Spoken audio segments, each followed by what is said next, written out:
Et lorsque vous téléchargez les images Landsat, par exemple, sur le site AirExplorer, vous avez le fichier sous format zip, tel que ce qui est là. Ici, je viens déjà de décompresser l'un des fichiers. Je viens de décompresser les images de 2022 parce que j'ai récupéré les images de 2022 et de 2014, ce qui nous permettra de faire une comparaison par rapport à l'occupation du sol de ces deux périodes et arriver aussi à détecter les changements. Tout ça. Donc, c'est toujours dans le sens ou bien dans le cadre de répondre à tout ce qui est comme les sons des modules prévus pour la pratique. Vous voyez, par exemple, là, nous avons ArcGIS. Voilà, donc je vais commencer par connecter parce que j'ai créé un dossier, j'ai placé tout ce qui est donné et ces dossiers-là qu'on utilisera durant le reste du temps de cette formation. Là, je vais connecter à ces dossiers-là pour que j'accède facilement et puis rapidement de temps en temps. Voilà, donc et ici, je vais chercher le dossier. Je vais sur télédétection spatiale, formation, et je prends votre dossier. Je vais sur OK, ce qui est là. Et ici, nous avons les données. On va essayer avec 2022. Et bande 4 qui est là. Si je peux zoomer, par exemple, dans cet endroit,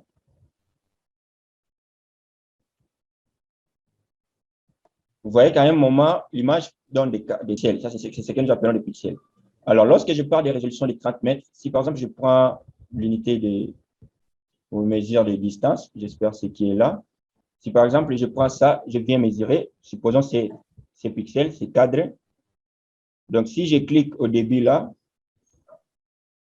et je viens à l'autre bout, si vous pouvez remarquer, vous voyez que la valeur est de 30 mètres. C'est ça la résolution spatiale. Donc, ça veut dire quoi? Si par exemple, vous avez une image dont la résolution est de 30 mètres, si vous continuez à zoomer, dépasser ce niveau-là, l'image sera dépixelée. Donc, ça veut dire que vous ne saurez plus distinguer. Si par exemple, il y a des objets qui sont de 1 mètre, de 3 mètres, et vous utilisez des images dont la résolution est de 30 mètres, vous aurez du mal à distinguer certains objets. Parce qu'arrivé déjà à un certain niveau, l'image sera dépixelée. C'est pourquoi j'ai parlé du débit. Il faut analyser d'abord le phénomène à étudier. Qu'est-ce qu'on veut étudier comme phénomène? C'est ce qui vous permettra de décider quelle image utiliser.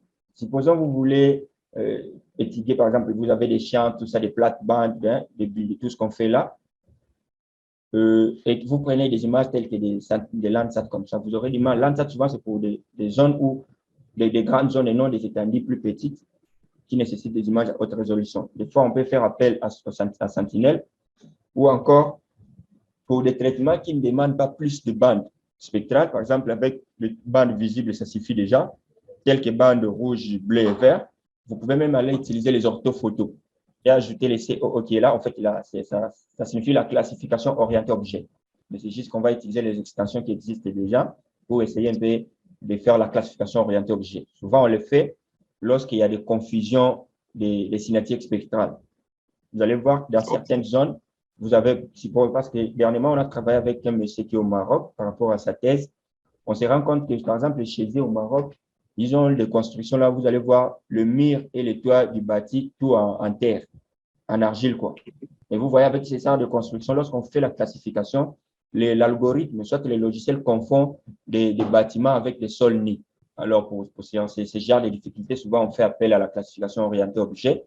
On prend quelques échantillons et on crée un modèle et puis on informe un logiciel parce que le logiciel va combiner et la cinétique spectrale et la couleur. Donc, il va combiner un peu plusieurs informations afin de classer les différentes affectations du sol. Vous avez la possibilité d'utiliser ces images telles que c'est déjà là, ou soit encore, vous pouvez aussi passer à quelques traitements si vous le souhaitez. Parce que sur la plateforme Landsat la plateforme Air Explorer de Landsat, où on récupère les images de Landsat, il y a déjà quelques opérations de base qui s'effectuent.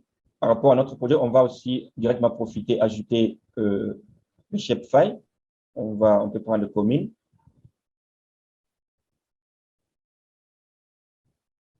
On va le placer en premier lieu.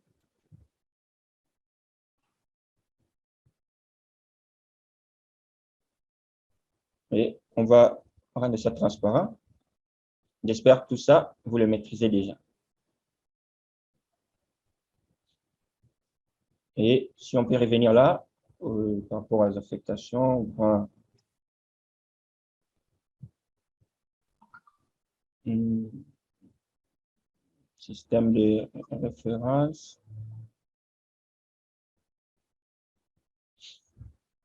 Voilà. Voilà, là, nous avons la bande 4.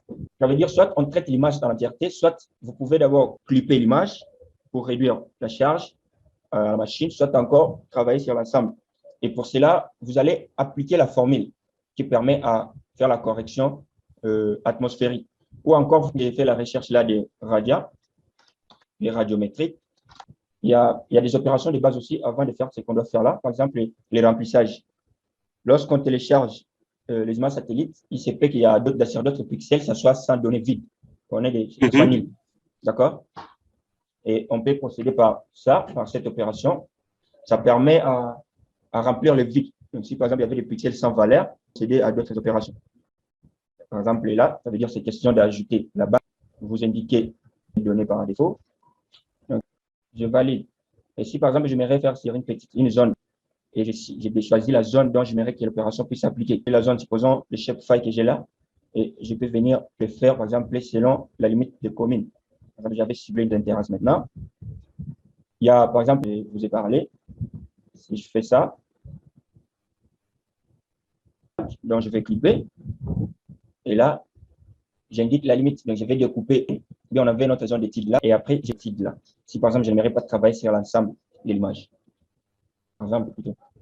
Je dis que les bandes panchromatiques, qui est une bande de 15 mètres.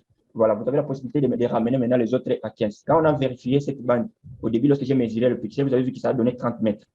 On peut essayer d'appliquer cette opération-là, pour voir ce que ça donne. Mais il est conseillé de le faire des bandes composées parce que après avoir indiqué, on va utiliser les bandes rouge, vert et puis bleu. Et après là, on va indiquer maintenant la bande panchromatique à partir d'ici. Vous allez choisir la bande 8. Après, mais ici, je parle d'abord à ce là parce que j'aimerais qu'on commence par des corrections radiométriques et puis autres. Après, on va valider. Maintenant, en ce qui concerne la correction radiométrique ou bien atmosphérique, soit vous pouvez venir utiliser les outils d'Envy qui sont là. Vous voyez? Ou encore aussi, vous pouvez les faire carrément sur Envy si vous disposez des logiciels Envy. Par exemple, ici, vous pouvez convertir, vous pouvez extraire les outils de traitement, les échantillons, ainsi de suite. Voilà. Et à part ça, il y a aussi la calculatrice qu'on pourra utiliser. Par exemple, si on veut appliquer la formule dont je vous ai dit là de façon manuelle, et vous pouvez rechercher ça même sur Internet, vous pouvez lire sur les articles par rapport à la formule pour faire la correction atmosphérique. Vous pouvez aussi soit venir sur Math, soit on peut utiliser les formules ici, appliquer les formules jusqu'à arriver au. Soit encore, on peut utiliser directement des algorithmes pour faire ça de façon automatique. Il y a des ceux qui appliquent d'abord la correction radiométrique et après, ils appliquent les dark subtraction. Mais moi, les dark subtraction, en fait, ça va juste corriger et puis enlever, par exemple, le boot. Vous voyez, par exemple, il y a des points noirs, tout ça sur les images, qui peut être lié à la pluviométrie, des choses comme ça. Les gouttes d'eau et autres qui peuvent influencer les images. Et cette opération-là permet juste à enlever. Mais ça ne corrige pas vraiment tout ce qui est les erreurs ou bien les défauts de tout ce qui est atmosphère et autres. Pour cela, on va utiliser la formule, comme je vous ai montré.